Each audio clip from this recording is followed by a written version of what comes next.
Welcome to our channel DMT logics. ఈరోజు క్లాస్లో మనం సెకండ్ సెమ్ స్టాటిస్టిక్స్ పేపర్ పేర్ descriptive statistics అనే పేపర్లో ఎగ్జామ్ ముందు ఏం చదవాలి, 1 డేలో ఎగ్జామ్ ఉంది, పాస్ అవుతాం లేదా అని భయం ఉండేటప్పుడు మెయిన్గా వేటి మీద ఫోకస్ చేయాలి అనే క్వశ్చన్స్ ఇప్పుడు మాట్లాడదాం. వాటికి సంబంధించిన ఆన్సర్స్ కూడా మనం ప్రొవైడ్ చేసాం, క్లాసెస్ కూడా ఇచ్చాం, పీడిఎఫ్లో కూడా ఇచ్చాం. సో వీడియో లాస్ట్లో వాటి గురించి చెప్తాను. ఫస్ట్ క్వశ్చన్స్ని డిస్కస్ చేద్దాం. మనం యూనిట్ 1 వచ్చేసరికి మీరు బాగా నేర్చాల్సిన question primary data, secondary data ఖచ్చితంగా వస్తుంది. ఇది రాకపోతే క్లాసిఫికేషన్స్ వస్తాయి. ఈ 2 క్వశ్చన్స్ మెయిన్ అన్న. సార్ నాకు ఇంకొక 2 days టైం ఉంది అనుకుంటే ఈ రిమైనింగ్ 2 క్వశ్చన్స్ చదువు. లేదు సార్ ఒక్కరోజు నాకు టైం ఉందంటే ఈ 2 చదువు. ఓకే, యూనిట్ 2కి వచ్చారా, డయాగ్రమాటిక్ రిప్రజెంటేషన్ లేదా గ్రాఫిక్ రిప్రజెంటేషన్, ఈ రెండిట్లో ఏదో ఒకటి పక్కా వస్తుంది, నేర్చేసుకోవడమే.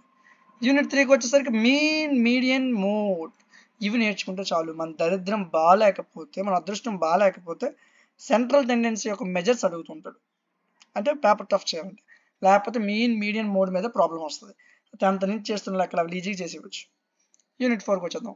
స్క్యూనెస్ మీద క్వశ్చన్స్ అడుగుతాడు, వాటి యొక్క మెజర్స్ అడుగుతాడు, ఖచ్చితంగా నేర్చుకోవాలి. మ్యాక్సిమం 99% ఈ క్వశ్చన్ వస్తుంది ఎగ్జామ్లో. అది రాని పక్షాన స్క్యూనెస్ మీద ఒక ప్రాబ్లం అడుగుతాడు. ఆ ప్రాబ్లం కూడా చాలా సింపుల్. ఓకేనా, స్టాండర్డ్ డివిజన్ అనేది 5 మార్క్స్ క్వశ్చన్ అన్న, టైం ఉంటే చదవండి. యూనిట్ 5 మిసిసిపి మీద 4 SL యొక్క ప్రాబిలిటీ అడుగుతాడు. స్టాటిస్టిక్స్ మీద 3 Tల యొక్క ప్రాబిలిటీ అడుగుతాడు. ఏం లేదు నాన్న, ఏదో ఒక పదం ఇచ్చేసి ప్రాబిలిటీ అడుగుతాడు అంతే. ఓకే, మన అదృష్టం బాగపోతే బేస్ తెరని అడుగుతాడు. ఇది కష్టం, మీరు ఒక 3 days టైం ఉంటే కానీ ఇది ప్రాక్టీస్ చేయలేరు. ఇవైతే ఈజీగా చేసేవచ్చు. ప్రాబిలిటీ ఆల్రెడీ 10thలో మనకి ఆల్రెడీ తెలిసిందే కాబట్టి. సరే, వీటికి సంబంధించిన పీడిఎఫ్ అంటే ఈ ఐఎంపీ యొక్క పీడిఎఫ్ని నేను టెలిగ్రామ్లో ఇచ్చాను అన్న. టెలిగ్రామ్ ఛానల్ పేరు కూడా డిఎంటీ లాజిక్సే. ఇక్కడ స్టాటిస్టిక్స్ ఇచ్చాను చూసుకోండి, గ్రూప్లో ఆల్రెడీ అప్లోడ్ చేసేసాను. ఎక్కడి నుంచి మీరు ఐఎంపీస్ డౌన్లోడ్ చేసుకోవచ్చు. వీటికి సంబంధించిన ఆన్సర్స్ కానీ క్లాసెస్ కానీ మన యాప్లో ఉన్నాయరా. యాప్ నేమ్ డిఎంటీ లాజిక్స్, ప్లేస్టోర్లో ఉంటుంది, డౌన్లోడ్ చేయండి అన్న.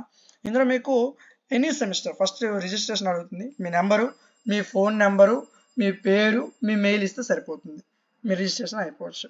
వెంటనే మీకు హోమ్ మీద first sem, second sem, third sem ఈ విధంగా సెమిస్టర్లు కనబడతాయి.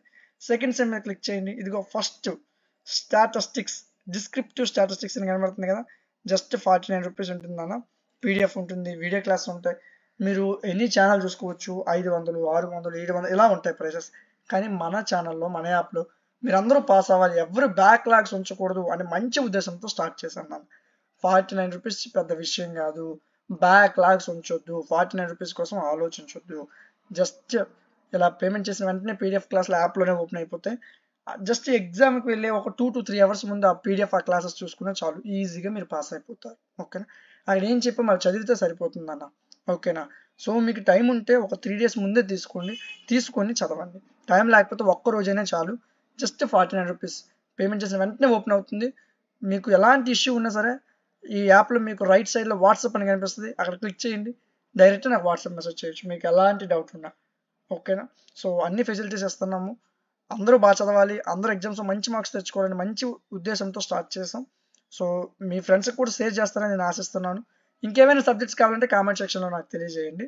అదేవిధంగా ఇలాంటి మరిన్ని వీడియోస్ మిస్ అవ్వకుండా ఉండడం కోసం మన ఛానల్ని సబ్స్క్రైబ్ చేసుకోండి. Thank you.